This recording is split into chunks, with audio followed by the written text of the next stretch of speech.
Get 5 coffins ready. Hey, what's going on everybody, Shinmoku here, and today I wanted to give you a quick guide on Susano in SMITE. So keep in mind that this is my first guide, so it might be a little rough, but just let me know what you liked and didn't like, and let's get started. So, Susano is an assassin with a bit of flex in him. While you'll usually want to go full damage, you can absolutely buy a tank or bruiser item, or if need be, build him as a full-on bruiser. Just not as a tank. While lacking pressure in the early levels, once Susano hits level 5, he can pull off truly devastating ganks early game while utilizing Blink. While Susano does lack any form of CC immunity in his kit, making beads seem like a more viable option, buying Blink on him first is an absolute necessity, as we'll get into as we talk about his combos. Now, if you'd never even read Susano's abilities before, I'd suggest you give them a try yourself in jungle practice, just so you're not completely lost. Once you've got your footing with his abilities, let's break each one down with combos and interactions you can use with them. So, his passive is something you can sometimes play around, and other times it's just something that happens. Once you connect 4 abilities on gods, each phase of your 1 counting for 1 stack, your next ability hit will do bonus damage and will proc item effects too, since the passive is treated as its own ability. In short, if you have 2 or more stacks, it's guaranteed to come out during your combos, so don't even worry about it. But sometimes you can have the passive after you've done a combo, and now suddenly your 1's dash, your 2's pull, or a max range ultimate will do bonus damage and apply all your on-hit items twice, meaning you can get a kill when normally you couldn't have. So just keep an eye on it if someone's walking away at low health in your face. Now his 1 is a signature move, one of the few multi-phase abilities in SMITE, allowing you to cancel the ability for a short time in between activations to perform other actions, like use auto attacks, relics, or use other abilities entirely without losing the other portions of the ability, given that you reactivate it in time. The most common mechanic you will see, and the one you want to practice the most, is auto attack canceling during his 1. As you can see visually, this allows you to pump out more auto attacks than you ever could just holding down the attack button, while allowing you to connect the ability's damage as well in tandem with it,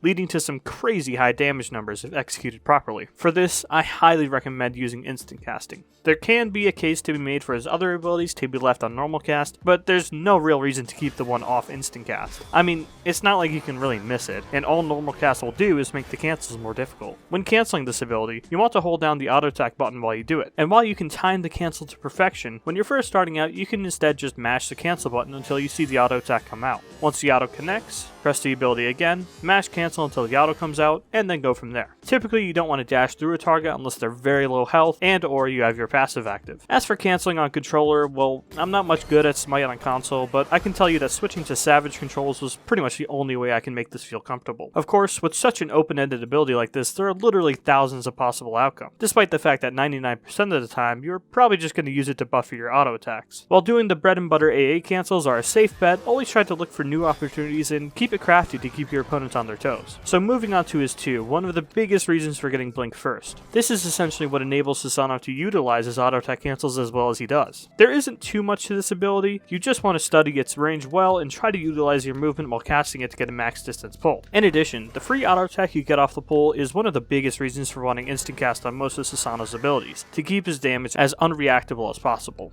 This ability of course has a lot of potential, but that's more so in conjunction with his other abilities, not in talking about the ability itself. So let's move on to his 3, one of everyone's least favorite abilities in the game. This ability not only allows Susano to be safe, but enables all sorts of shenanigans in terms of baiting and following enemies' movement abilities. Not to mention one of the fastest AA cancels in the game. With just his passive 1 and 2, Susano has already proved himself to be versatile, but his 3 takes it to another level. You can place it behind you before all-inning to give yourself an escape, place it on enemies to bait their movement abilities, and then teleport to them afterwards and all-in them when they have no escape, or, if they read that you're trying to do this, instead just all-in them with your combo and keep the 3 active so that they fear trying to dash or leap away from you. This allows Susano to conduct multiple mind games in your opponents.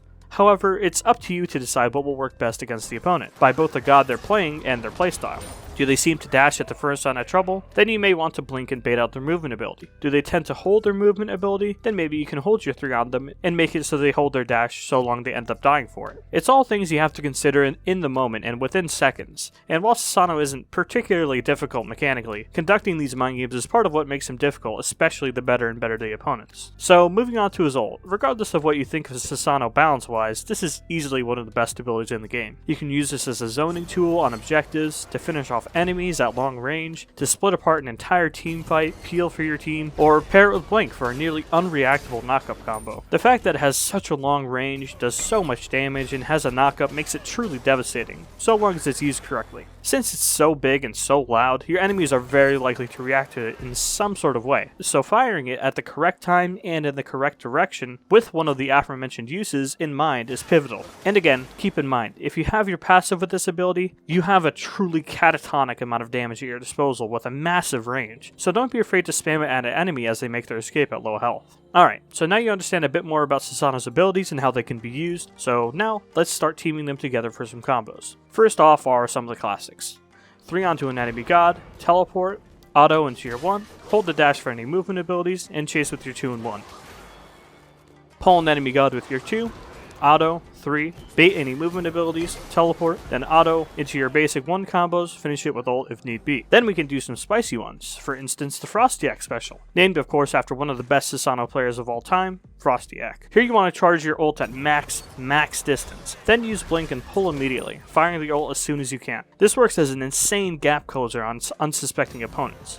But don't rely on it too much since it's become quite an infamous combo, and once an enemy sees it once, assume they're going to know to play around it next time.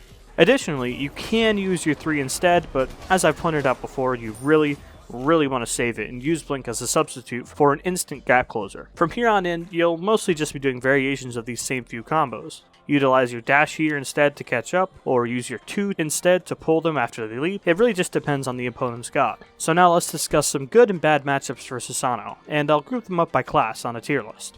Here are all the mages and how Susano plays into them. The top tier are either mobile enough to deal with Susano, or have enough damage to just straight up kill them if you try to jump on them. The mid-tier characters are somewhere in between. If they are used correctly, their movement, damage, or CC is enough to deal with them. But if the mage player doesn't know how to deal with Susano, they'll have a rough time. And then the bottom tier is just fish food for Susano. The mage class especially has some of its easiest targets. Next up are hunters, which you'll have to be a little more careful with. In general, you want to maximize your CC and kill them instantly, especially late game, since most of them will be able to outtrade you if given the chance.